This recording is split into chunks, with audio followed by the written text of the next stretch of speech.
Hey kids, this is Ivan. How you doing? Today I want to talk about how magic works in my game and how spellcasters have to operate, that sort of thing. It's not too different than most other games, but I have a few extra rules and whatnot. Trying to keep it simple, but just some stuff to keep it interesting as well. First thing is, before initiative, you have to declare what spell you're going to cast, and that's because should you get hit before your turn in initiative, your spell's lost because you're assumed to be starting to cast that spell once the round starts. It's a short round, but that puts you in a little bit of danger of losing spells, and that to me is one of the things that can kind of balance out casters, especially higher level ones. We've managed to have high level wizards on both sides of our game kind of buy it, or at least have spells ruined, which that's one of the things that keeps a high level wizard from being way too powerful, because should they get a really powerful spell like Time Stop or something off, it's game over. Both types of spellcasters, clerics and wizards, have to rest at least 6 hours before they can memorize new spells, and then they either have to pray or study whatever version they use. And it's going to be probably, I was thinking an hour per the highest spell level I had to study. Probably do a half hour, because otherwise it's always going to be able to adventure, because they're going to be sitting there memorizing the spells forever. So probably a half hour per spell level, like of the highest spell level. Any spells that they didn't cast the day previous and they want to keep, they don't have to memorize that spell over again. Clerics know all the spells they're able to cast at whatever spell level it is, because they're more like prayers, whereas magic users have to find these spells and put them in their spell books, all that sort of thing. So that that's a little bit different, but that's a classic type of rule for the most part. At the beginning of the day, just to keep things fair, players should tell the DM like what spells they have memorized, so the DM can write these down and nobody cheats. Also, in terms of declaring those spells, I as a DM won't necessarily tell people what I'm going to cast, but I'll write it down. So, like, should they, it's call shenanigans, I'll be like, well, here's a spell I was going to cast, and this is why you ruined it or didn't ruin it or whatever.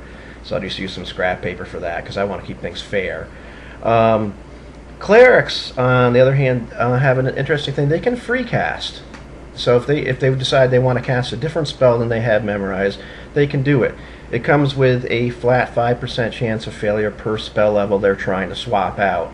But this is kind of mitigated by their wisdom modifier, multiplied by 10% per modifier. So if they have a +1 from their wisdom, then they have a 10% chance of non-failure. So first and second level spells, they're okay. They're not going to fail swapping these, and that's really important for things like clerics, because sometimes you really need like neutralize poison right now. Extra spells can be cast by both classes based on their wisdom modifier or intelligence modifier, the relevant one. And these are like on you get, if you have a +1, then you get 1 extra spell. +2, 2 extra spells. If you have an 18, you get 3 extra spells. And these can be used on a 1-to-1 basis for first level spells, a 2-to-1 basis for second, and I decided to be kind of generous and give them a 3-to-1 basis for third level spells should they want to memorize that. But of course, they have to be able to cast that level of spell. But most of them are going to have some extra spells. So they're not going to start out with just 1 first level spell at first level. Should a cleric or magic user get reduced to below 9 wisdom or intelligence, then they're going to start having a flat 5% chance of spell failure per spell level. And this is also going to be modified by their negative modifier. Should they have they're going to have a negative modifier at that point.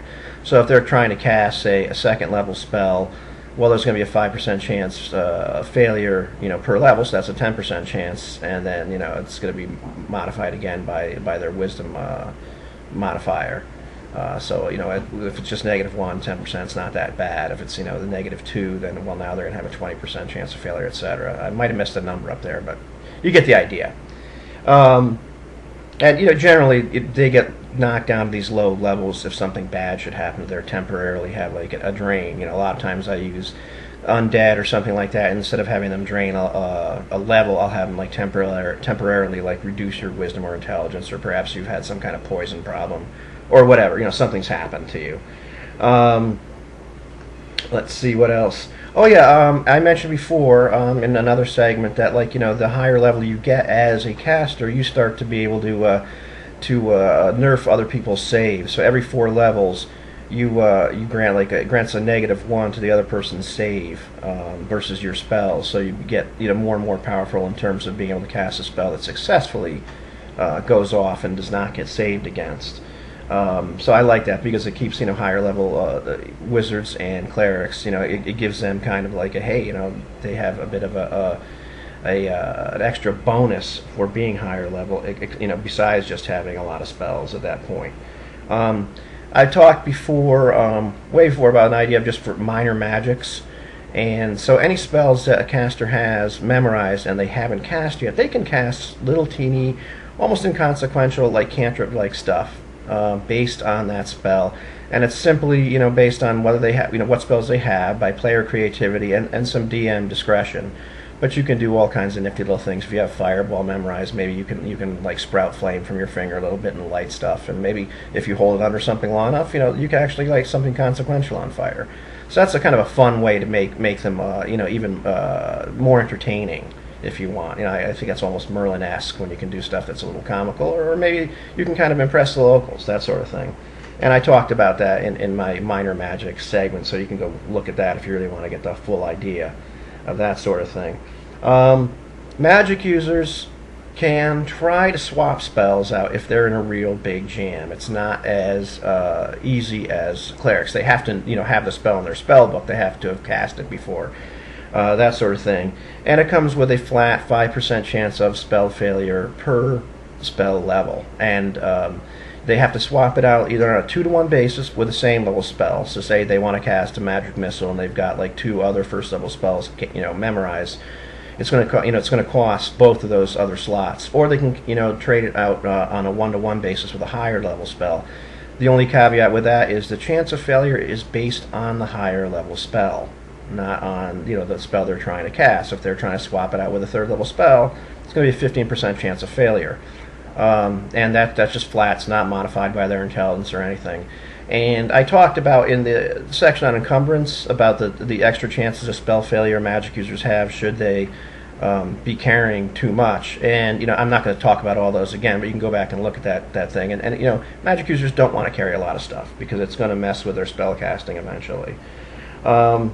Failure of spells is kind of interesting because nobody ever gave you any real rules for what happens with failure, and I don't just like the spell fizzling out all the time. So I'm going to be rolling a d6 probably. I might mess around with this a little bit more, but like say you roll a 1 or 2, it just fizzles out. Just this little magical poof, and oops, nothing really happened. 3 to 4, something comical happens. Maybe you have the rabbit coming out of the hat, or the thing of flowers, or butterfly is flying out of your fingertips instead of that nifty fireball you're going to use. That should be fun. A 5 would be a reverse or contrary effect, so that could be pretty dangerous. Or just something, it might still be kind of comical if you have this, do a stinking cloud, and instead of it being poisonous or whatever, it might be laughing gas. And a 6 would be a catastrophic failure. Something really bad happens. Maybe the magic user and everybody within a radius of something or other, takes 2d6 damage. This explosion happens or whatever. So that's pretty much what I'm doing for magic. The only other thing that I'll talk about later is spell times, because that was a big pain in the butt for me with converting some stuff in terms of spell times, based on the fact that I'm using mostly first level versions of spells, but I'm using a short round. So sometimes, they're based on 1-minute rounds, but at the same time your rounds might be 12 seconds or 10 seconds.